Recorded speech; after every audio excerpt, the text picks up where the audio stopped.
கர்த்தர் நல்லவர். கர்த்தருடைய கிருபையும் தயவும் நம் யாவரோடும் கூட இருப்பதாக. இப்பொழுது நம் தேவ செய்திக்குள்ளாய் நாம் கடந்து சொல்லுவோம். தேவ செய்திக்கு ஆதாரமாக வேதத்திலிருந்து ஒரு வசனத்தை நாம் வாசிப்போம். எரேமியாவின் புஸ்தகம் 31வது அதிகாரம் 25வது வசனம். எரேமியாவின் புஸ்தகம் 31வது அதிகாரம் 25வது வசனம். அந்த வசனம் இப்படியா சொல்லுகிறது: நான் விடாய்த்த ஆத்துமாவை சம்பூர்ணம் அடைய பண்ணி தொய்ந்த எல்லா ஆத்துமாவையும் நிரப்புவேன். அந்த வசனத்தை மீண்டும் ஒரு விஷயம் வாசிக்கிறேன். நான் விடாய்த்த ஆத்துமாவை சம்பூர்ணம் அடைய பண்ணி தொய்ந்த எல்லா ஆத்துமாவையும் நிரப்புவேன். தேவன் இந்த வசனத்தின் மூலமாய் நம்மத்தில் இடைபடும்படியாய் தேவ செய்திக்காய் நாம் செபிப்போம். அன்பின் பரலோக பிதாவை துதிக்கிறோம், ஸ்தோத்திரிக்கிறோம். ஆண்டவரே, இந்த நாளிலும் தேவனுடைய கிருபையும் தயவும் எங்களோடு கூடதுக்காய் நடு செலுத்துகிறோம். இம்மட்டும் எங்களை ஜெபத்தில் நடத்தினீர். ஆண்டவரே, உற்சாகமும் வைராக்கியம் நிறைந்து ஜெபத்தை ஏறெடுக்க தேவன் கிருபை பாராட்டினீர். அதற்காய் நன்றி செலுத்துகிறோம். இப்பொழுது உம்முடைய வார்த்தையை கேட்கும்படியாய் நாங்கள் வந்திருக்கிறோம். தேவன் நீர் எங்களோடு இடைபடுவீராக. சுய மாமிசம் எல்லாம் மறைக்கப்படுவதாக. ஆண்டவரே, எல்லா தூக்க மயக்க கலக்கங்கள் எல்லாம் நிர்மூலமாக்கப்படுவதாக. ஆண்டவரே, உம்முடைய வார்த்தை எங்கள் இருதயத்திலே தங்கும்படி எங்கள் யாவருடைய ஆவி, ஆத்துமா, சரீரம், சிந்தனை உம்முடைய கரத்தில் ஒப்படைக்கிறோம். தேவனை நீரை இடைபெற்று வருவீராக, நீரை பேசியுள்ளவர்களாக. எல்லா துதிக்கான மகிமையிலும் உமக்கே செலுத்துகிறோம். இயேசுவின் நாமத்தில் செபிக்கிறோம் நல்ல பிதாவே, ஆமென், ஆமென். கர்த்தர் நல்லவர். இந்த எரேமியாவின் புஸ்தகம் 31வது அதிகாரம் 25வது வசனத்தை நாம் வாசிக்கும் போது அந்த வார்த்தையிலே இப்படியாக சொல்லப்படுகிறது: நான் விடாய்த்த ஆத்துமாவை சம்பூர்ணம் அடைய பண்ணுவேன். நாம் யாவரும் அறிந்தபடி இந்த எரேமியாவின் புஸ்தகம் 31வது அதிகாரத்தை வைத்து நாம் ஒவ்வொரு வசனங்களாய் நாம் தியானித்து வருகிறோம். அதுல இருக்கிற ஒவ்வொரு வார்த்தைகள் அல்லது தேவன் வெளிப்படுத்துகிற காரியத்தை வைத்து கடந்த நாட்கள் முழுவதும் நாம் தியானிக்க தேவன் நம்மளுக்கு கிருபை பாராட்டினார். அதே போலதான் இன்றைக்கும் இந்த வசனத்தை வைத்து நாம் தியானிக்க போகிறோம். அதுல வசனம் இப்படியாக சொல்லுகிறது: நான் விடாய்த்த ஆத்துமாவை சம்பூர்ணம் அடைய பண்ணி என்று சொல்லுகிறதை நாம் பார்க்கிறோம். அப்ப இன்றைக்கு நாம் தியானிக்க போகிற அல்லது தேவ செய்தியின் தலைப்பு என்னவென்றால், நீங்கள் சம்பூர்ணம் அடைவீர்கள், சம்பூர்ணம் அடைவீர்கள். இன்றைக்கு தேவ சமூகத்துல வந்திருக்கிற நம்மளுக்கு கர்த்தர் இன்றைக்கு கொடுக்கிற வார்த்தை என்ன? அவர் நம்மளை சம்பூர்ணம் அடைய பண்ணுகிறவராய் காணப்படுகிறார். அவர் நம்மளை அழைத்ததும் தேவனால் நாம் தெரிந்து கொள்ளப்பட்ட முதற்கொண்டு அவர் நம்மளை சம்பூர்ணம் அடைய செய்கிற தேவனாய் அங்க காணப்படுகிறவராய் இருக்கிறார் என்று நாம் நன்றாய் அறிந்திருக்கிறோம். குறிப்பா இந்த வசனம் என்பது நம்மளுக்கு நல்ல பரிச்சயமான வசனமாயும் காணப்படுகிறது. அதுல தேவன் எப்படி சொல்லுகிறார்? அவர் விடாய்த்த ஆத்துமாவை சம்பூர்ணம் அடைய பண்ணி என்று சொல்கிறார். அப்ப சம்பூர்ணம் என்றால் என்ன அர்த்தம்? சம்பூர்ணம் அடைதல் என்றால் என்ன அர்த்தம்? வசனம் இப்படியாக சொல்லுகிறது. யோவேல் புஸ்தகம் 2வது அதிகாரம் 6வது வசனம். யோவேல் புஸ்தகம் 2வது அதிகாரம் 6வது வசனம். வசனம் எப்படியாக சொல்லுகிறது? யோவேல் புஸ்தகம் 2வது அதிகாரம் 6வது வசனத்தில் நான் வாசிக்கும் போது, நீங்கள் திருப்தி அடைந்து என்ற வார்த்தை, அந்த வசனம் தப்பா இருக்கிறது, சாரி. பட் ஆனா வசனம் இப்படியாக சொல்லுகிறது, சம்பூர்ணம் என்றால் திருப்தி அடைந்து என்று வார்த்தையை வசனம் நம்மளுக்கு கற்றுக் கொடுக்கிறது. அப்ப சம்பூர்ணம் என்பது திருப்தி அடைகிறதை காட்டுகிறது. இந்த பூலோகத்துல நாம் பார்த்தோம் என்றால் மனிதனுக்கு திருப்தி என்கிற வார்த்தை அதிகமாய் வருகிறது கிடையாது. ஏனென்றால் அவர்கள் எதையாவது நோக்கி அதை ஓடிக்கொண்டு அதை பின்பாக ஓடுகிறதையே நாம் பார்க்க முடியும். அநேகருக்கு பணத்தினால் திருப்தி அடையாதவர்களாய் காணப்படுகிறார்கள். அநேகர் அந்த பதவி வெறி பிடித்தவர்களாய், எவ்வளவு உயர்வு கிடைத்தாலும் அதுல திருப்தி அடையாதவர்களாய் காணப்படுகிறார்கள். சிலருக்கு போதை வஸ்துக்கள்ல எவ்வளவு போதை வஸ்துக்கள் அவர்கள் சரீரமே கெட்டு போனாலும், அவர்கள் உடலின் அங்கங்கள் பாதிக்கப்பட்டு போனாலும் அதை அவர்களால் விட்டு வர முடியவில்லை. ஏனென்றால் அதில் திருப்தி அடையாத, சம்பூர்ணம் அடையாத நிலைமையிலே காணப்படுகிறார்கள். அப்ப உலகத்துல பார்க்கும் பொழுது இந்த சம்பூர்ணம் என்பது அநேகரால் அதை தொடர்ந்து ஓடுகிறதாய் காணப்படுகிறது தவிர அதுல திருப்தி அடைகிற என்கிற ஒரு நிலைமை அநேகருக்கு காணப்படுகிறது இல்லை. நீங்க அநேகர் சொல்லுவாங்க, உலகத்துல சொல்லுவாங்க, ஆகாரத்தை மட்டும்தான் போதும்னு சொல்லுவாங்க, சாப்பிடுற சாப்பாடை மட்டும்தான் ஜனங்க போதும் என்று சொல்லுவார்கள் என்று சொல்லுவாங்க. ஆனா உண்மையா நீங்க நோக்கி பார்த்தீங்கன்னா அந்த ஆகாரத்தை கூட போதுன்னு சொல்ல முடியாது. ஏன் தெரியுமா? அந்த நேரத்துக்கு அவங்க எனக்கு போதும், எனக்கு வயிறு நிறைஞ்சிருக்குன்னு சொல்லுவாங்க. ஆனா அடுத்த நாளோ அல்லது அடுத்த கொஞ்ச நேரத்துல அதே கடைக்கு போனா அல்லது அதே இடத்துக்கு போய் சாப்பிட்டா இன்னும் நல்லா இருக்கும் என்று சொல்லி அந்த திருப்தி இல்லாமல், சம்பூர்ணம் அடையாமல் அந்த இடத்துக்கு திரும்ப திரும்ப போய் சாப்பிடுகிறதை நாம் பார்க்க முடியும். இன்றைக்கெல்லாம் யூடியூப்ல நீங்க பாத்தீங்கன்னா இதுதான் அநேகமாய் காணப்படுகிறது, ஃபேமஸ் ஆகிறது. அல்லது அவர்கள் அந்த ஃபேமஸ், அந்த பெயர் நல்ல பாப்புலர் ஆகணும், அதிலே அவர்கள் அந்த சம்பூர்ணத்தை நோக்கி திரும்ப திரும்ப ஓடுகிறவர்களாய் காணப்படுறாங்க. நான் இடையில ஒரு நியூஸ் பார்த்தேன். அது என்ன என்றால், ஒரு நல்ல குடும்பம், நல்ல கணவன் மனைவியாய் நல்ல சந்தோஷமா இருந்த குடும்பம். ஆனா இந்த ஃபேம் என்கிற காரியத்துல, யூடியூப் என்கிற காரியத்துல நுழைந்தார்கள். அதன் பின்பாய் ஓட ஆரம்பித்தார்கள். கடைசியில் இப்ப என்ன ஆகிவிட்டது? அந்த கணவனும் மனைவியும் பிரிகிற நிலைமைக்கு மாறிவிட்டது. அவர்களுக்கு குழந்தை இருக்கிறது, ஆனால் அதை குறித்ததான நோக்கம் அவர்களுக்கு இல்லை. இந்த சோசியல் மீடியா இந்த காரியத்தை நிமித்தமாய் அந்த பெருமைக்கு, இந்த பேருக்கு பெருமை அடைகிறதை காரியத்தை குறித்து ஓடுகிறது நிமித்தமாய் அவர்கள் குடும்பம் ரெண்டாய் புலந்து போனதை நாம் பார்க்க முடிகிறது. அப்ப இந்த உலகத்திலே எல்லாரும் அதை நோக்கி தான் ஓடிக்கிட்டு இருக்காங்க. அதனாலதான் வசனம் சொல்லுது, சம்பூர்ணம் என்பது திருப்தி அடைகிறது. யோவேல் புஸ்தகம் 2வது அதிகாரம் 26வது வசனம். அந்த வசனம் எப்படியா சொல்லுகிறது? நீங்கள் சம்பூர்ணமாக சாப்பிட்டு திருப்தி அடைந்து. அப்ப சம்பூர்ணம் என்றால் என்ன? அது ஒரு திருப்தியை காட்டுகிறது. அப்ப சம்பூர்ணமாய் சாப்பிட்டு திருப்தி அடைந்து. 2வது, அந்த சம்பூர்ணம் என்றால் என்ன அர்த்தமாம்? அதே வசனம் சொல்லுது பாருங்க. சம்பூர்ணத்துக்கு 3 அர்த்தத்தை அந்த வசனம் நம்மளுக்கு காண்பிக்குது. 1 திருப்தி அடைந்து. 2வது அந்த வசனம் சொல்லுது பாருங்க, உங்களை அதிசயமாய் நடத்தி வந்த உங்கள் தேவனாகிய கர்த்தருடைய நாமத்தை துதிப்பீர்கள். சம்பூர்ணம் அடைந்தால் என்ன நடக்கும்? அல்லது சம்பூர்ணம் என்றால் என்ன? முதலாவது திருப்தி அடைவோம். 2வது நாம் தேவனை துதிக்கிறவர்களாய் மாறுகிறோம். நம்மளை நடத்தி வந்த தேவனை குறித்து நாம் துதிக்கிறவர்களாய் நாம் மாறுகிறோம். அதைத்தான் நேற்றைய காலையிலே இருட்டடை ஜெபத்தில் நாம் பார்த்தோம். குறிப்படையாளங்கள் நம்மளுக்கு அவசியம். குறிப்படையாளங்கள் என்பது என்ன? 40 நாட்களில் என்னை கர்த்தர் நடத்தின அல்லது தரிசனமான தேவனை தொழுது கொள்ளுகிறது. கர்த்தர் நடத்தி வந்த வழிகளை நாம் நினைத்து நினைத்து துதிக்கிறது என்றும் நாம் பார்த்தோம். அதைத்தான் இந்த வசனம் சொல்லுது. ஒருவன் சம்பூர்ணம் அடைந்தால் அவன் என்னவாய் மாறுகிறான்? 1 திருப்தி அடைகிறான். 2வது அந்த மனிதன் தேவனை துதிக்கிறவர்களாய் மாறுகிறார்கள். 3வது இன்னொரு அர்த்தத்தை அந்த வசனம் சொல்லுது பாருங்க, கர்த்தருடைய நாமத்தை துதிப்பீர்கள், என் ஜனங்கள் ஒருபோதும் வெட்கப்பட்டு போவதில்லை. அவர்கள் சம்பூர்ணம் அடைந்தால், ஒரு மனிதனை தேவன் சம்பூர்ணம் அடைய செய்தால் அவர்கள் என்ன ஆகிறார்கள்? அவர்கள் வெட்கப்பட்டு போகிறதே கிடையாது. சத்துருக்களுக்கு முன்பாக வெட்கப்பட்டு போகிறது கிடையாது. உலகத்தின் முன்பாக வெட்கப்பட்டு போகிறது கிடையாது. மனிதர்களுக்கு முன்பாய் வெட்கப்பட்டு போகிறது கிடையாது. தன்னோடு இருக்கிற குடும்பத்தினர்கள், உறவினர்கள், நண்பர்கள் யாருக்கு முன்பாகவும் அவர்கள் வெட்கப்பட்டு போவதில்லை என்று வசனம் தேவனே நம்மளுக்கு அங்கு சொல்லுகிறார். அப்ப இன்றைக்கு தேவன் நம்மளை சம்பூர்ணம் அடைய பண்ணுகிறார் என்றால் என்ன அர்த்தம்? அவர் நம்மளை திருப்தி அடைய பண்ணுகிறார். 2வது அவர் நம்மளை அவரை துதிக்கத்தக்கதான் அவர் அதிசயங்களை நாம் நினைத்து, அவர் நடத்தி வந்த பாதைகளை நினைத்து அவரை துதிக்கிற துதியின் ஜனங்களாய் நம்மளை மாற்றுகிறார். 3வது நாம் ஒரு காலமும் வெட்கப்பட்டு போவதே கிடையாது. இன்றைக்கு தேவ சமூகத்திலே வந்திருக்கிற நாம் யாராவது நாம் நினைத்திருந்தால், என்னுடைய சத்துருக்கள் என்னை மேற்கொள்ள போகிறார்கள், என் குடும்பத்தின் பாவத்தின் நிமித்தமா, என் பிள்ளைகளின் நிமித்தமா, என் குடும்பத்தின் நிமித்தமா, என்னுடைய கடந்த கால போராட்டத்தின் பாவத்தின் நிமித்தமாய் நான் இன்றைக்கு வெட்கப்பட்டு போவேனோ என்று கலங்குகிறீர்கள் அல்லவா? கர்த்தர் சொல்லுகிறார், அவர் நம்மளை சம்பூர்ணம் அடைய பண்ணுகிறார். அதன் நிமித்தமாய் நாம் ஒரு காலம் வெட்கப்பட்டு போவதில்லை. நீங்கள் ஒரு காலமும் வெட்கப்பட்டு போவதில்லை என்றுதான் வசனம் நம்மளுக்கு கற்றுக் கொடுக்கிறது.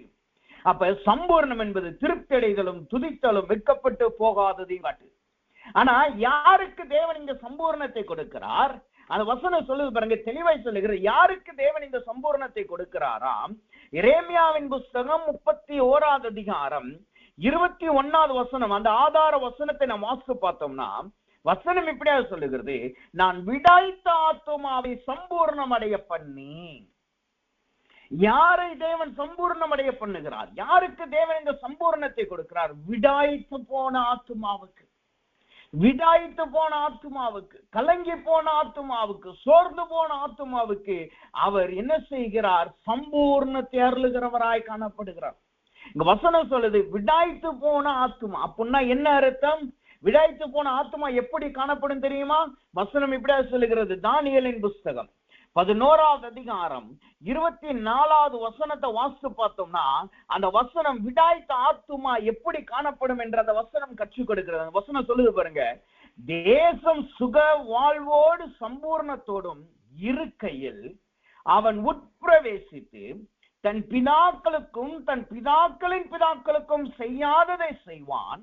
கொள்ளையிட்டு சூறையாடி பொருளை அவர்களுக்கு இறைத்து பங்கிட்டு அரங்களுக்கு விரோதமாக தனக்குள் உபாயங்களை யோசிப்பான். விடாய்த்து போன ஆத்துமாவின் நிலைமை எப்படி இருக்கு பாருங்க. விடாய்த்து போன ஆத்துமான அவங்க எப்படி, எதனால் விடாய்த்து போனார்கள்? அந்த வசனம் தெளிவாய் சொல்லுது பாருங்க. ஒரு காலத்தில் அவர்கள் சுகந்த வாழ்க்கையோடு சுக வாழ்க்கையோடு சம்பூர்ணத்தோடு இருந்தாங்க. 10 வருஷத்துக்கு முன்னாடி, சில வருஷங்களுக்கு முன்னாடி நீங்க நல்ல சுக வாழ்வோடு இருந்தீங்க. சரீரத்திலே நல்ல சுக வாழ்வு, குடும்பத்திலே நல்ல சுக வாழ்வு, பொருளாதாரத்திலே நல்ல சுக வாழ்வு, ஆவிக்குரிய ஜீவியத்தில் நல்ல சுக வாழ்வு, உங்கள் ஆத்துமா சுக வாழ்வோடு சம்பூர்ணத்தோடு காணப்பட்டுச்சு. அந்த நேரத்தில் என்ன நடந்திருக்கு? அங்க சத்துரு வந்து உங்களை விடாய்த்த ஆத்துமாவை மாற்றுகிறான். எப்படி நம்ம விடாய்த்த ஆத்துமாவை மாற்றப்பட்டோமா? அந்த வசனம் சொல்லுது பாருங்க, அவன் உட்பிரவேசித்து தன் பிதாக்களுக்கும் தன் பிதாக்களின் பிதாக்களுக்கும் செய்தாததை செய்வான். கொள்ளையிட்டு சூறையாடி. விடாய்த்த ஆத்துமாவினுடைய முதல் நிலைமை எப்படி இருக்கு தெரியுமா? அவர்கள் கொள்ளையிடப்பட்டு சூறையாடப்படுவார்கள். கொள்ளையிடப்படுகிறது என்பது அங்க இருக்கிற பொருட்களை தெரியாம வந்து எடுத்துட்டு போறது. அது திருட்டை போல காணப்படுறது. அதுல சில பொருட்கள் இருக்கும், சில பொருட்களை தேவையான பொருட்களை மட்டும் தான் எடுத்துட்டு போவாங்க. ஆனா சூறையாடுகிறது என்பது என்னன்னா, கொள்ளையிட்டதை காட்டிலும் மேல அது என்னன்னா, அங்கு எதுவுமே அந்த வீட்டில் இருக்காது. ஒரு வீடு சூறையாடப்பட்டுச்சுன்னா அதுல சில பொருட்கள் மாத்திரம் எடுக்கப்பட்டிருக்காது, எதுவுமே அவர்களுக்கு இருக்காது. அவர்கள் வாழ்வின் ஆதாரங்கள் முற்றிலும் அடிக்கப்பட்டு இருக்கும். அவர்களுடைய வாழ்வின் ஆதாரங்கள் எதை நம்பி அவர்கள் இருந்தார்களோ, அல்லது எதை வைத்து அவர்கள் வாழ்நாட்கள் ஓட்டப்படும் என்று நினைத்து கொண்டிருந்தார்களோ, அது எதனால் அவர்கள் ஆசீர்வதிக்கப்பட்டிருந்தார்களோ அது சூறையாடப்படும். ஒன்றுமில்லாமல் துடைக்கப்பட்டு போயிருக்கிறதான் சூறையாடப்படும். இங்க விடாய்த்த ஆத்துமாவினுடைய நிலைமை எப்படி இருக்கு பாருங்க. பொருட்கள் கொள்ளையாடப்பட்டு சூறையாடி என்று வசனம் சொல்லுகிறது. கொள்ளையிடுகிறது மாத்திரமல்ல, அவர்கள் சூறையாடப்பட்டு இருக்கிறார்கள். 2வது, விடாய்த்த ஆத்துமாவினுடைய நிலைமை எப்படி இருக்கு? பொருட்கள் அவர்களுக்குள் இறைத்து பங்கிட்டு, அந்த பொருட்களை எடுத்துட்டு போன பொருட்கள் இருக்கல்லவா, கொள்ளையடிக்கப்பட்ட சூறையாடப்பட்ட பொருட்கள் இருக்கல்லவா, அந்த சத்துருவானவன் அவர்களுக்குள்ளாக பங்கிட்டு கொள்ளுகிறான். எப்படி இயேசுவானவர் சிலுவையிலே அடிக்கப்பட்டு தொங்கப்படும் பொழுது அவருக்கு கீழாக இருந்த அவரை தொங்க விட்ட அங்கு இருந்த போர் சேவர்கள் அவருடைய ஆடையை சீட்டு போட்டு பங்கிட்டார்களோ, அதே போல இந்த விடாய்த்த ஆத்துமாவினுடைய ஜனத்தினுடைய ஆசீர்வாதம், பொருளாதாரம் அல்லது அங்க இருக்க அவர்கள் கொடுக்கப்பட்ட சம்பூர்ணம் எப்படி போயிருச்சா, அங்கு சத்துருக்களுக்குள்ளாக பங்கிட்டு போயிருச்சு. இந்த பங்கிட்டு போறது எதை காட்டுது தெரியுமா? அதை மீண்டும் மீட்டு கொள்ள முடியாத நிலைமை. நீங்க இந்த நம்ம உலகத்துல நீங்க பாத்தீங்கன்னா, இந்த பொருட்கள் திருடுறவங்க, குறிப்பா பைக் கார் திருடுறவங்களை நீங்க பாத்தீங்கன்னா, அவங்க இந்த பைக்கை எடுத்துட்டு போய் நியூஸ்ல நிறைய பார்க்க முடியும், டாக்குமெண்ட்ரிஸ்ல கூட நீங்க பார்க்க முடியும். அந்த பைக்கு அல்லது கார் திருடுனாங்கன்னா அதை எடுத்துட்டு ஒரே இடத்துல கொண்டு போய் வைக்க மாட்டாங்க. அத ஒரு மனுஷன் எடுப்பான், ஒரு இடத்துல இருந்து ஏ என்கிற இடத்துல எடுக்கிறான்னா அவன் பி என்கிற இடத்துக்கு தள்ளி விடுவான். அந்த பி என்கிறவன் அவன்கிட்ட எல்லாமே வந்து சேரும். அங்கிருந்து இது அவனை காட்டிலும் ஹையர் பாஸுக்கு ஒரு இடத்துக்கு அனுப்புவான்.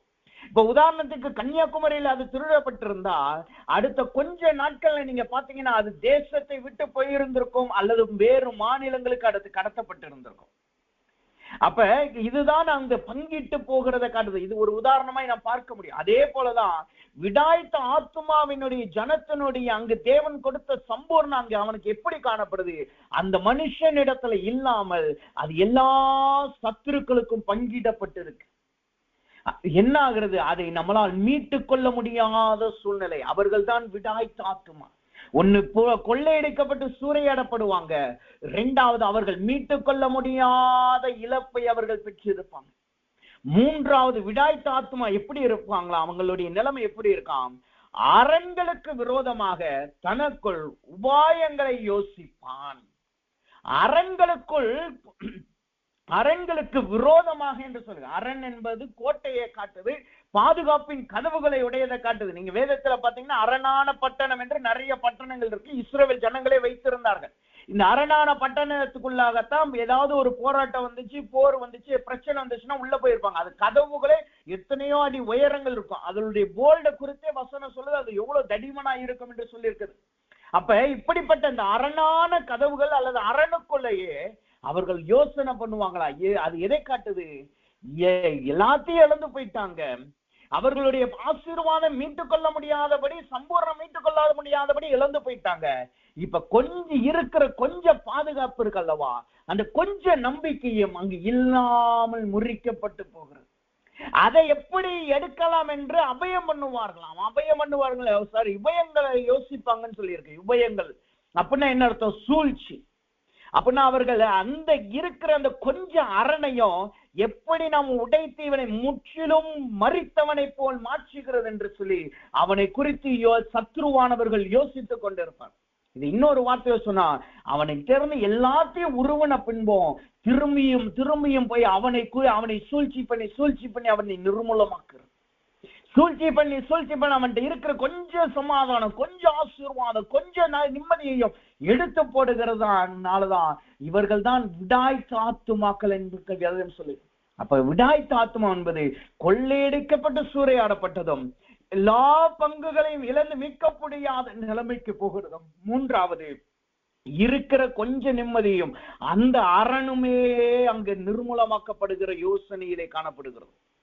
இப்படி காணப்படுகிற விடாய்த்த ஆத்துமாவுக்கு தான் தேவன் அங்கு சம்பூர்ணத்தை அருளுகிறார். இன்றைக்கு தேவ சமூகத்துல வந்திருக்கிற நம்ம நோக்கி கர்த்தர் கேட்கிறார், உங்களுடைய நிலைமை இப்படிப்பட்ட நிலைமையா இருக்கிறதா? நீங்க விடாய்த்த ஆத்துமாவை காணப்படுறீங்களா? கடந்த நாட்கள்ல நல்ல சம்பூர்ணமாய் இருந்தீங்க, சுக வாழ்வு உங்கள்கிட்ட துளிர்த்து இருந்தது, நல்ல சுக வாழ்வோடு இருந்தீங்க. அந்த நேரத்துல நல்ல சுக வாழ்வோடு இருக்கும் பொழுது யாரோ உங்களுக்குள் நுழைந்து உங்களுடைய பொருளையும் எல்லா சம்பூர்ணத்தையும் கொள்ளையாடி சூறையாடினார்களா? அது இந்நாள் வரைக்கும் மீட்க முடியாமல் போராடி தொய்ந்து போய் காணப்படுகிறீர்களா? அல்லது நீங்க உங்களுடைய கொஞ்சம் அரணையும் இழக்க வேண்டிய சூழ்நிலையில, கொஞ்சம் நிம்மதியும் இழக்க வேண்டிய சூழ்நிலையில அதுவும் போயிருச்சுன்னா என்ன செய்வேன் என்று யோசித்துக் கொண்டிருக்கிறீர்களா? அப்படிப்பட்ட விடாய்த்த ஆத்மாவுக்கு என் தேவன் இன்றைக்கு அவர் சம்பூர்ணத்தை அருளுகிறவராய் காணப்படுகிறார். அவர் இன்றைக்கு சம்பூர்ணத்தை உங்களுக்கு அருளுகிறார். சம்பூர்ணம் என்கிற திருப்தியையும், அந்த திருப்தியினால் கர்த்தரை துதிக்கிற துதியையும், அந்த துதியினால் ஒரு காலமும் வெட்கப்பட்டு போகாத அந்த 3 விதமான சம்பூர்ணத்தை தேவன் இன்றைக்கு உங்களுக்கு அருளுகிறவராய் காணப்படுகிறார். இந்த விடாய்த்த ஆத்துமா எப்படி இருக்கும் என்று 3 காரியத்தை காண்பித்தேன். அதுக்கு முன்பாக அவர்கள் எப்படி இந்த சத்ரு உலை நுழைவானாம்? அங்க வசனம் சொல்லுது, சுகவாழ்வோடு சம்பூர்ணத்தோடு இருக்கையில் அவன் உட்பிரவேசித்து, யாரு? சத்ருவானவன். அவன் எப்படி உட்பிரவேசிக்கிறானாம்? அதுக்கு முந்தின வசனம் விளக்க சொல்லுது பாருங்க, எப்படி உட்பிரவேசிக்கிறானாம். ஏனென்றால் அவனோடு சம்பந்தம் பண்ணின நாள் முதல் அவன் சூதாய் நடந்து, அவனோடு சம்பந்தம் பண்ணின நாள் முதல் சூதாய் நடந்து. அப்படின்னா என்ன அர்த்தம்? வெளியிலே பார்க்க நல்லவர்கள், நம்முடைய பார்வையில பார்க்க நல்லவங்க, அவங்களால ஏதோ நம்மளுக்கு ஒரு ஆதாயம் வரப்போகுது, அவங்களால நம்மளுக்கு ஒரு மீட்பு வரப்போகுது. இல்லைன்னா அவங்க நம்மளோடு கூட இருக்கிறதுனால ஏதோ ஒரு நம்பிக்கை இருக்குப்பா, அவங்க நம்மளோட கூட இருக்கிறதுனால, அவன் என்னோட கூட இருக்கிறதுனால எனக்கு ஏதோ பலன் என்னோட கூட இருக்கிறது போல அவர்களை கூட்டி வைக்கிறதுனால அந்நாள் முதற்கொண்டு அவர்கள் பின்பாக குழியை பறிக்கிறவர்களை போல் காணப்பட்டிருக்கிறார். பின்பாக இருந்து குழியை பறித்து கொண்டு சூதானமாய் அவர்கள் காரியங்களை நடப்பிக்கிறவர்களாய், சூதாய் நடந்து கொண்டவர்களாய் இருக்கிறாங்க. சூதாய் நடந்து கொண்டு எப்படி இருப்பாங்க? முன்பாக இச்சகம் பேசுவாங்க. இச்சகம் பேசுறதுன்னா என்ன? உங்களை குறிச்சு நல்லா உயர்த்தி பேசுவாங்க. நீங்க சொல்றதுக்கெல்லாம் கீழ்படுகிறத போல இருப்பாங்க. நீங்க சொல்றதுக்கெல்லாம் ஆமான் தலையாட்டுவாங்க. நீங்க சொல்றதெல்லாம் உடனே செய்யறத போல இருப்பாங்க. ஆனா பின்னாடி போய் அப்படியே சூதாய் நடந்து உங்களுக்கு விரோதமாய் காரியங்களை செய்து கொண்டிருப்பாங்க. அந்த நிமித்தமாகத்தான் இன்றைக்கு எல்லா சம்பூர்ணத்தையும் இழந்து போய் இருக்கிற அரணையும் இழக்க வேண்டிய சூழ்நிலையில விடாய் தாத்துமாவாய் நாம் காணப்படுகிறோம். இதற்கு நல்ல உதாரணம் வேதத்திலிருந்து நீங்க பாத்தீங்கன்னா, நியாயாதிபதிகளின் புஸ்தகம் 9வது அதிகாரத்துல நீங்க ஒரு மனுஷனை குறித்து நீங்க பார்க்க முடியும். அந்த மனுஷன் யார்? நியாயாதிபதிகளின் புஸ்தகம் 9வது அதிகாரம் 1வது வசனம் சொல்லுது பாருங்க. யெருபகாலின் குமாரன் அபிமெலேக்கு.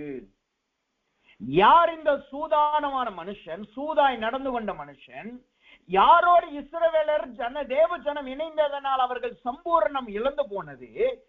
அந்த உதாரணமான மனுஷன் யார் தெரியுமா? அபிமெலேக்கு என்று சொல்லுவேன். இந்த அபிமெலேக்கு வேறு, ஆபிரகாம் காலத்துல வந்த அபிமெலேக்கு வேறு. அவன் வேறு, இது வேறு. இது கிதியோன். யெருபகால் என்று சொல்லுகிறது யாருன்னா கிதியோனுடைய மறு பெயர் தான் யெருபகால். அப்ப இந்த கிதியோனுடைய குமாரன், அதுவும் எப்படிப்பட்ட குமாரனா வசனம் சொல்லுது பாருங்க. 8வது அதிகாரத்துல நீங்க 8வது அதிகாரம் 30வது வசனத்துல நீங்க படிச்சு பாத்தீங்கன்னா அந்த வசனம் சொல்லுகிறது கிதியோனுக்கு 31 சொல்லுது பாருங்க. சீகேமில் இருந்த அவனுடைய மறுமனையாட்டியும் அவனுக்கு ஒரு குமாரனை பெற்றாள். அவனுக்கு அபிமெலேக்கு என்று பேரு. இவன் யாருடைய மகனாய் காணப்படுகிறான்? கிதியோனுடைய மகன் தான். ஆனாலும் எப்படி அவன் பிறந்திருக்கிறான்? கிதியோனுக்கு மறுமனையாட்டி மூலமாய் பிறந்தவன். நேரடி அவனுடைய வாரிசு கிடையாது.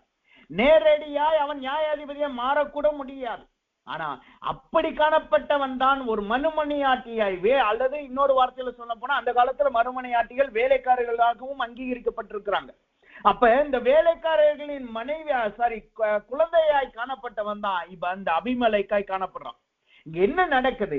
இந்த அபிமெலேக்கு என்ன செய்யறான் பாருங்க. அவன் மறுமனையாட்டின் மகனாய் இருந்தாலும் அவன் என்ன செய்கிறான்? கிதியோனுக்கு இருந்த 70 பிள்ளைகளை காட்டிலும் இவன் நியாயாதிபதியாக அங்கு விருப்பப்படுகிறான். அதே 8வது அதிகாரம் 30வது வசனத்துல படிச்சு பார்த்தீங்கன்னா அந்த வசனம் சொல்லுது, கிதியோனுக்கு அந்த யெருபகாலுக்கு கிதியோனுக்கு அநேக ஸ்திரீகள் இருந்தார்கள். அவருடைய கற்ப பிறப்பான குமாரர் 70 பேர். இந்த 70 பேர் அவனுக்கு இருந்தாலும் 70 பேரை காட்டிலும் இந்த மறுமனையாட்டியின் மகனாகிய அபிமெலேக்கு அடுத்த நியாயாதிபதி ஆகணும் என்று விருப்பப்படுறான். அங்க விருப்பப்பட்டு என்ன செய்யறான் பாருங்க. அங்க உங்க சூதாய் நடந்து கொள்கிறான். எப்படி சூதாய் நடக்கிறான் தெரியுமா? அந்த 2வது வசனம் சொல்லுது. நியாயாதிபதிகள் 9:2 சொல்லுது பாருங்க.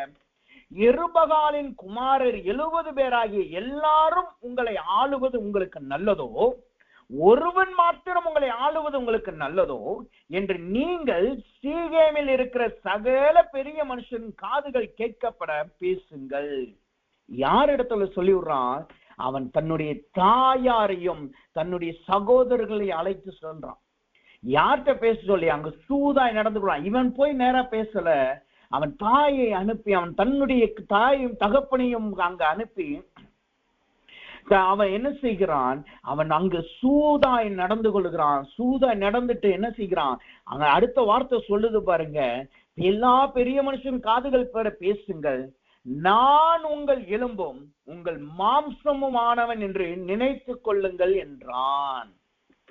இவன் தன் சகோதரர்களை அனுப்பியும் பேச சொல்றான். அவன் தாயை அனுப்பி பேச சொல்றான்.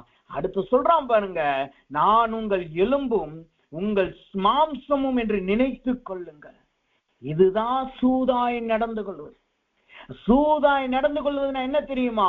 அவர்களுடைய காரியங்கள் சாதிப்பதற்காக அவர்கள் நம்முடைய எலும்பு நம்முடைய சதை என்று, நான் உன்னுடைய உறவினர்ப்பா என்று பேசுவாங்க. நான் உனக்கு கூட இருக்கிறேன், நான் உன்னுடைய எலும்பு, உன்னை எது பாதித்தாலும் என்ன பாதிக்கும், நான் உன்னுடைய மாம்சம், உன்னை எது காயப்படுத்தினா அது என்னை காயப்படுத்தும், உன்னை ஒரு காரியம் வருத்தப்பட வைக்கலாம், அது என்னை வருத்தப்படுத்தும், என்னையும் அது காயப்படுத்தும் என்று சொல்லி சூதனமாய் அவர்கள் பேசுவாங்க. இங்க அபிமெலேக்கு அப்படிதான் செய்யறான். அதனால என்ன நடந்துச்சு தெரியுமா? அடுத்த வார்த்தைகள் சொல்லுது, 3வது வசனம் சொல்லுது, அப்படியே அவன் தாயின் சகோதரர், யார் பேசினார்? தாயின் சகோதரர் போய் சொல்லுகிறான். உடனே என்ன நடக்குது? அங்கு இருந்த பெரியவர்கள் எல்லாரும் இந்த அபிமெலேக்கின் இருதயம் பின்பற்றி சாய்ந்தார்கள். அபிமெலேக்கை பின்பற்றி சாய ஆரம்பித்தார்கள். அங்க ஆக்சுவலா யார் வந்திருக்கணும்? கிதியோனுடைய 70 மகன்ல ஒரு மகன் நியாயாதிபதியா மாறி இருந்திருக்கும். இல்லைன்னா ஆக்சுவலா உண்மையா அங்க என்ன நடந்திருக்கு என்றால் வசனம் சொல்லுகிறபடி நியாயாதிபதிகளின் புஸ்தகம் 2வது அதிகாரம் 16வது வசனம் சொல்லுகிறபடி கர்த்தரே அங்க நியாயாதிபதியை வச்சிருக்கணும். கர்த்தர் தான் எல்லா நியாயாதிபதியும் அங்க வைக்கிறார். ஏன்னா நியாயாதிபதி 2:16 சொல்லுது, கர்த்தர் தான் இஸ்ரவேல் ஜனங்களுக்கு நியாயாதிபதிகளை நியமித்து சத்துருக்களின் கைக்கு நீங்களாக்கி காத்து கொண்டிருக்கிறார். கிதியோனை நியமித்ததும் கர்த்தர் தான். அப்படி கர்த்தரே நியமிக்கணும் ஒண்ணு நியாயாதிபதி. இல்லைன்னா கிதியோனுடைய குமாரர்கள் அவங்க வந்திருந்திருக்கணும். ஏன்னா சாமுவேலினுடைய குமாரர்கள் அங்க நியாயாதிபதியை மாறுறதை நம்ம பார்க்க முடியும். அப்படி வந்திருக்கணும். ஆனா இங்க மறுமனையாட்டின் மகன் அங்க வந்து சூதாய் நடந்து என்ன செய்கிறான், அங்க இருக்கிற ஜனங்களுடைய இருதயத்தை அவனுக்கு நேராய் திருப்புகிறான். அதனால் என்ன நடந்தது, அங்கிருந்த ஜனங்கள் அவர்கள் இருதயம் அபிமெலேக்கை பின்பற்றி சாய்ந்தது. உடனே என்ன நடக்கிறது, அவன் 70 குமாரர்களையும் கொலை செய்யும்படி புறப்பட்டு போனான். தன்னுடைய உண்மையான நியாயாதிபதிகளாய் வர வேண்டிய தன்னுடைய சொந்த தகப்பனுடைய குமாரர்கள் அவர்களுடைய எல்லா 70 பேரையும் ஒரே கல்லின் மேல் கொலை செய்து போட்டான். அதுல 2வது மகன் மாத்திரம் தப்பிக்கிறான். அவன் தான் ஒரு சாபத்தை கொடுக்கிறான். அதனால் என்ன நடந்தது, இங்க இஸ்ரவேலுடைய ஜனங்கள் விடாய் தாத்துவம் மாறின. எப்படி, யார் அபிமெலேக்கு, எந்த அபிமெலேக்கு சொன்னானோ நான் உங்களுடைய எலும்பு நான் உங்களுடைய மாம்சம் சொன்னானோ அதே அபிமெலேக்கு அந்த ஜனத்தின் பெரியவர்களை கொலை செய்து போடுகிறான், ஜனங்களை வெட்டி போடுகிறான். ஜனங்கள் அந்த இடத்திலிருந்து வெளியில வந்து விவசாயம் கூட பண்ண முடியாதபடி அவர்கள் இருதயத்தை விடாய் தாத்துமாவாய் அவன் மாற்றி போடுகிறான். அந்த அதிகாரம் முழுக்க நீங்க படிக்க முடியும். அவன் அபிமெலேக்கு மரிக்கும் வரைக்கும் அந்த அதிகாரம் பேசுகிறான். நியாயாதிபதிகள் புத்தகம் 9வது அதிகாரம். அப்ப கர்த்தர் சொல்லுகிறார், கடந்த நாட்கள்ல நம்மளுக்கு சம்பூர்ணம் இருந்தது, அந்த சம்பூர்ணத்தை நம்ம சத்துருக்களிட இழந்து போயிட்டோம். காரணம் என்ன, நம்மளுடைய வாழ்க்கையில யாரோ இணைந்து அவர்கள் சூதாய் நடந்து கொண்டதுனால நம்மளை நாம யாரையோ நம்பி அங்க இறங்கி இருந்திருக்கிறோம். அவர்களுடைய பேச்சில நாம் விழுந்திருக்கிறோம். எப்படி சர்ப்பத்தின் பேச்சில ஏவாள் விழுந்தாலோ அதே போல் எப்படி அபிமெலேக்கின் பேச்சில இந்த பெரிய ஜனங்கள் விழுந்தார்களோ, பெரிய கூட்டத்தார் விழுந்தார்களோ அதே போல் நாம் விழுந்திருக்கிறோம். அதனாலதான் இன்றைக்கு நம்முடைய இருதயம் விடாய் தாத்துமாவாய் மாறி இருக்கிறது. நாம் கொள்ளையடிக்கப்பட்டிருக்கிறோம், சூறையாடப்பட்டிருக்கிறோம். நாம் தேவனை துதிக்கிற துதி நம்மளிடத்துல இல்ல. நம்மளுடைய பொருட்கள் எல்லாம் பங்கிடப்பட்டு போயிருச்சு. இன்னைக்கு அரண்களும் நிர்மூலமாக்கப்படுகிற சூழ்நிலையிலே தள்ளப்பட்டு இருக்கிறோம். ஆனா வசனம் ஒன்றை சொல்லுது பாருங்க. கர்த்தர் இன்றைக்கு என்ன சொல்லுகிறார், நாகும் புஸ்தகம் 1வது அதிகாரம் 12வது வசனத்தை நீங்க வாசிக்கும் போது அந்த வார்த்தை இப்படியாக சொல்லுகிறது. கர்த்தர் சொல்லுகிறது என்னவென்றால், அவர்கள் சம்பூர்ணம் அடைந்து அநேகராய் இருந்தாலும் அறுப்புண்டு போவார்கள், அவன் ஒளிந்து போவான். உன்னை நான் சிறுமைப்படுத்தினேன், இனி உன்னை சிறுமைப்படுத்தாதிருப்பேன். உன்னை நான் சிறுமைப்படுத்தினேன், இனி நான் உன்னை சிறுமைப்படுத்தாதிருப்பேன். இங்க அபிமெலேக்கோடு அந்த ஜனங்கள் சேர்ந்தபடினால் கர்த்தரே அங்க கலகத்தை உண்டு பண்ணுகிறார். வசனம் அதைத்தான் சொல்லுகிறது. 29, 25 சொல்லுது. ஆனா கர்த்தர் என்ன செய்கிறார், அந்த கலகத்தை இன்றைக்கு நிறுத்தி அவர்கள் சம்பூர்ணம் அடைந்திருக்கலாம். உங்கள் சத்துருக்கள் உங்களிடத்தில் இருக்கிற ஆசையை பிடிங்கி உங்க சம்பூர்ணத்தை பிடிங்க அவங்க சம்பூர்ணம் அடைந்திருக்கலாம். ஆனால் கர்த்தரோ இன்னைக்கு என்ன செய்ய போகிறார், அவர்கள் அறுப்புண்டு போக செய்ய போகிறார். உங்கள் சத்துருக்கள் அறுப்புண்டு போக போகிறார்கள். உங்கள் சம்பூர்ணத்தை யார் பிடுங்கினாங்க, உங்கள் சம்பூர்ணத்தை எடுத்து உங்களை யார் கொள்ளையாடி சூறையாடினாங்க, உங்களுடைய சம்பூர்ணத்தை யார் பங்கிட்டாங்க, யார் உங்களுடைய அரணை இடித்து போடும்படியாக உபயோகம் பண்ணுகிறார்கள், அவர்கள் இன்றைக்கு அறுப்புண்டு போக போகிறார்கள். கர்த்தரோ உங்களுடைய சிறுமையை அவர் மாற்றுகிறார். அந்த வசனம் தெளிவாய் சொல்லுது பாருங்க. அவர்கள் சம்பூர்ணம் அடைந்து அநேகராய் இருந்தாலும் அறுப்புண்டு போவார்கள். அந்த வார்த்தை மீண்டும் மீண்டும் கர்த்தர் சொல்லுகிறார். உங்கள் சத்துருக்கள் அநேகராய் இருந்தாலும் சரி, அவர்களிடத்துல எந்த சம்பூர்ணம் இருந்து எதுல திருப்தி அடைந்திருந்தாலும் சரி, அவர்கள் பலத்துல திருப்தி அடைந்திருக்கலாம், அவர்களிடத்துல அநேக ஆட்கள் இருக்கலாம், அநேக நல்ல ஆலோசனை கொடுக்கிறவர்களாய் இருக்கலாம், நல்ல பணபலம் படைத்தவர்களாய் இருக்கலாம், எந்த சத்துருவாய் இருந்தாலும் சரி, உங்க அங்க சம்பூர்ணத்தை அவர்கள் பிடுங்கி போட்டபடினால் கர்த்தர் அவர்களை அறுப்புண்டு போக செய்கிறார். உங்கள் சத்துருக்கள் அறுப்புண்டு போக போகிறார்கள். இனிமேல் நீங்கள் அவர்கள் காணப்போவது கிடையாது. உங்களையோ சிறுமைப்படுத்தினது நிலைமையிலிருந்து இனிமேல் கர்த்தர் உங்களை சிறுமைப்படுத்தாதபடி உங்களை திரும்ப செய்கிறவராய் காணப்படுகிறார். வசனம் சொல்லுப்பாங்க, நீ இனி உன்னை சிறுமைப்படுத்தாதிருப்பேன். கர்த்தர் இனிமேல் நம்மளை சிறுமைப்படுத்தாமல் நம்மளை சம்பூர்ணமாக்குகிறவராய் கர்த்தர் மாறுகிறார். கர்த்தர் நம்மளை சம்பூர்ணம் உள்ளவராய் அங்கு மாற்றுகிறார். அப்ப வசனம் சொல்லுகிறது, நம்மளுடைய வாழ்க்கையில் இருக்கிற விடாய்த்த ஆத்துமாவாகிய நம்மளை சம்பூர்ணமுடையவராய் கர்த்தர் மாற்றுகிறார். அப்ப இங்க நமக்கு எப்படி சம்பூர்ணம் நம்மளுக்கு இருந்தது, எப்படி எதனால் நாம் சம்பூர்ணத்தை இழந்தோம், விடாய்த்த ஆத்துமாவை மாறினோம் என்று நாம் பார்த்தோம். இப்ப அந்த சம்பூர்ணத்தை கர்த்தர் நம்மளுக்கு கொடுக்கிறார் என்றால், நம்மளை சம்பூர்ணம் உடையவர்களாய் நம்மளை மாற்றுகிறார் என்றால், எப்படிப்பட்ட சம்பூர்ணத்தை நம்மளுக்கு கொடுக்கிறார்? நீங்க அநேகமாய் சம்பூர்ணம் என்கிற வார்த்தையை நம்ம கேட்டோம்னா, ஆசீர்வாதம் அல்லது திருப்தி அடைதல் என்ற வார்த்தையை நம்ம கேட்டாலே நம்மளுக்கு அடிக்கடி ஞாபகம் வசனம் என்ன? உம்முடைய துவக்கம் அற்பமாய் இருந்தாலும் முடிவு சம்பூர்ணமாயிருக்கும். இந்த வார்த்தை தான் நம்மளுக்கு வரும். ஏனென்றால் நம்முடைய பார்வையில சம்பூர்ணம் என்பது ஆசீர்வாதத்தின் நிறைவு.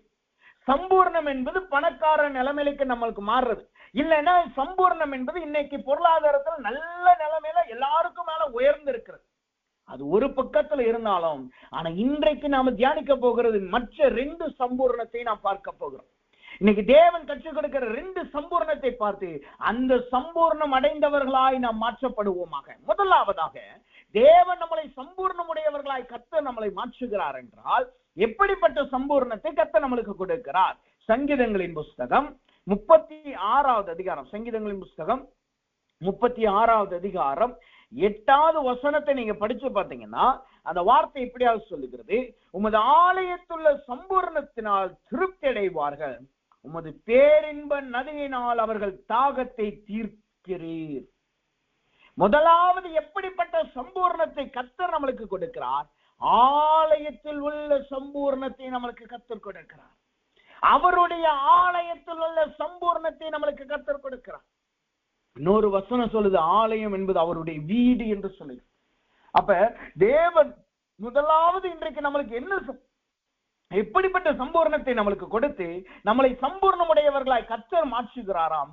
அவருடைய ஆலயத்தின் சம்பூர்ணத்தை நம்மளுக்கு கொடுக்கிறார். அப்படின்னா ஆலயத்தின் சம்பூர்ணம் என்றால் என்ன அர்த்தம்? வசனம் இப்படியாக சொல்லுகிறது, சங்கீதங்களின் புஸ்தகம் 65வது சங்கீதம் 4வது வசனத்தை நீங்க படிச்சு பாத்தீங்கன்னா, அந்த ஆலயத்தின் சம்பூர்ணத்துக்கு அந்த வசனம் விளக்கம் கொடுக்கிறது. என்னவாம்? உம்முடைய பிரகாரங்களில் வாசமாய் இருக்கும்படி நீர் தெரிந்து கொண்டு சேர்த்து கொள்ளுகிறவன் பாக்கியவான், உம்முடைய பரிசுத்த ஆலயமாகிய உமது வீட்டின் நன்மையினால் திருப்தியாவோம். சம்பூர்ணம் என்றால் என்ன? திருப்தி அடைகிறது. இந்த வசனம் சொல்லுது பாருங்க, ஆலயத்தின் சம்பூர்ணம் என்னவா? அவருடைய வீட்டின் ஆலயமாகிய உமது வீட்டின் நன்மையினால் திருப்தி அடைகிறது. அப்ப தேவன் இன்றைக்கு நம்மளுக்கு சம்பூர்ணத்தை கொடுக்கிறார் என்றால் என்ன அர்த்தம்? அவர் நம்மளை நன்மையினால் நம்மளை நிரப்புகிறார். அதுவும் எப்படிப்பட்ட நன்மை? அவருடைய ஆலயமாகி அவருடைய வீட்டின் நன்மையினால் நம்மளை திருப்தி அடைய பண்ணுகிறார். நாம விடாய்த்தாத்துமாதான் நம்மளுடைய பங்கு, நம்மளுடைய சம்பூர்ணம் எல்லாம் அங்க பங்கிடப்பட்டு போயிடுச்சு. கொள்ளையடிக்கப்பட்டோம், சூறையாடப்பட்டு போயிட்டோம், எல்லாம் உண்மைதான். ஆனா கர்த்தர் நம்மளை எப்படி திருப்தி ஆக்குகிறார்? அவர் நம்முடைய ஆலயத்தின் சம்பூர்ணத்தினால், அவருடைய வீட்டின் நன்மை எனும் சம்பூர்ணத்தினால் திருப்தி ஆக்குகிறார். அவருடைய நன்மை எனும் சம்பூர்ணம். அப்ப தேவனுடைய பார்வையில எதெல்லாம் நன்மையா இருக்கோ அந்த சகல நன்மையினாலும் நம்மளை சம்பூர்ணத்தினால் நம்மளை திருப்தி அடை பண்ணுகிறவராய் காணப்படுகிறார். இந்த நன்மையை குறித்து ஒரு விளக்கம் வசனம் கொடுக்கிறது. அவருடைய வீட்டின் நன்மைனா என்ன தெரியுமா? வசனம் சொல்லுகிறது, ஏசாயாவின் புஸ்தகம் 2வது அதிகாரம் 3வது வசனத்தை நீங்க படிச்சு பாத்தீங்கன்னா, அந்த வசனம் இப்படி சொல்லுகிறது, திரளான ஜனங்கள் புறப்பட்டு வந்து நாம் கர்த்தரின் பார்வை பர்வதத்துக்கு, யாக்கோபின் தேவனுடைய ஆலயத்துக்கு போவோம் வாருங்கள். அவர் தமது வழிகளை நமக்கு போதிப்பார், நாம் அவர் பாதைகளில் நடப்போம் என்றார்கள். ஏனெனில் சீயோனில் இருந்து வேதமும் எருசலேமில் இருந்து கர்த்தரின் வசனமும் வெளிப்படும். இந்த கர்த்தருடைய வீட்டின் நன்மையினால் திருப்தியாக்குவார் என்றால் என்ன அர்த்தம்? அவர் நமது வழியை நமக்கு போதித்து நாம் அவர் பாதையில் நடப்போம் என்பார். இந்த கர்த்தருடைய வீடு, தேவனுடைய ஆலயத்தின் சம்பூர்ணம், நன்மையின் சம்பூர்ணம் திருப்தியாகிறது என்றால் என்ன அர்த்தம்? அவரால் நடத்தப்படுகிற அனுபவம், கர்த்தருடைய வழியிலே நாம் நடந்து போகிற அனுபவம். இங்கு விடாய்த்தாம ஆத்துமா வர்றதுக்கான காரணம் என்ன? சூதாய் நடந்து கொண்ட மனிதர்களோடு வைத்த ஐக்கியத்தினால நடந்துச்சு. அவர்கள் கொடுத்த ஆலோசனைகள் நடந்ததுனாலதான் நாம விடாய்த்தாத்துமாவை மாறி போனோம், எல்லா சம்பூர்ணத்தை இழந்து போனோம். ஆனா கர்த்தர் என்ன செய்கிறார்? நம்முடைய சிறுமையிலிருந்து, விடாய்த்தாத்துமாவிலிருந்து நம்மளை தூக்கி எடுத்து அவரே நம்மளை நடத்துகிறவராய் மாறுகிறார். அவரே நம்மளை நடத்துகிறவராய் மாறுகிறார். கர்த்தர் நடத்தினா என்ன நடக்கும்? அங்கு என்ன முள்ளு இருந்தாலும் கர்த்தர் நம்மளை தூக்கி சொல்லுகிறவராய் இருக்கிறார். அந்த பாதையில என்ன வரும் என்பதை அவர் நன்றாய் அறிந்தவராய் காணப்படுகிறார். அதனாலதான் இயேசு கிறிஸ்து சொன்னார், சீசர்களிடத்துல நீங்கள் சோதனைக்கு உட்படாதபடி ஜெபியுங்கள். ஏன்னா உங்களுக்கு ஒரு சோதனை வரப்போகுது. சோதனையை முற்றிலும் கர்த்தர் எடுத்து போடல. இயேசு என்ன சொல்கிறார்? நீங்க சோதனைக்கு உட்படாதபடி ஜெபிங்க. என்னன்னா சோதனை வரப்போது, அதுல நீங்க பலன் உள்ளவர்களா இருந்து அதுல இருந்து தப்பித்துக் கொள்ளணும்.